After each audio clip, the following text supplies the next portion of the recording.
मीन राशीसाठी 2026 हे वर्ष कसं जाणार आहे. आता त्यांची सध्या शनीची 7.5 चालू आहे. त्याचा लास्ट फेज चालू आहे त्यांचा. शनीच्या 7.5मध्ये त्यांना खूप जास्त त्रास मिळालेला आहे. लॉसेस झालेले आहे. फॅमिलीसोबत प्रॉब्लेम झालेले आहे. रिलेशनशिपमध्ये पण खूप जास्त प्रॉब्लेम त्यांनी फेस केलेला आहे. जवळच्या लोकांनी त्यांना धोका दिलेला आहे. हे सगळं त्यांनी सावरून आता यांना पुढं जायचं आहे. जून नंतर त्यांना पैशाची कमी नाही राहणार. फायनान्शियल प्रॉब्लेम सॉल्व्ह होतील. सोशल मीडियापासून त्यांचं इन्कम जनरेट होईल. जून नंतर त्यांची व्हेकल खरेदी करायचे चांगले योग आहेत. जॉबमध्ये त्यांना इन्क्रीमेंट भेटणार.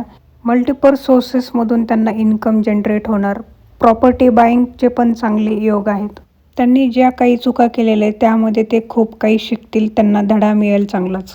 जानेवारी ते मेपर्यंत त्यांना हेल्थमध्ये इश्यू येऊ शकतात. मेंटल स्ट्रेस आणि स्टमक रिलेटेड प्रॉब्लेम येऊ शकतात. 7.5मुळे शनीचा प्रभाव चालू आहे. तर तुम्ही जितकी मेहनत करणार त्यापेक्षा तुम्हाला फळ हे कमीच मिळणार आहे. तुम्ही मेहनत करत जा. तुम्हाला नक्की शनीच्या 7.5 नंतर फळ मिळेल.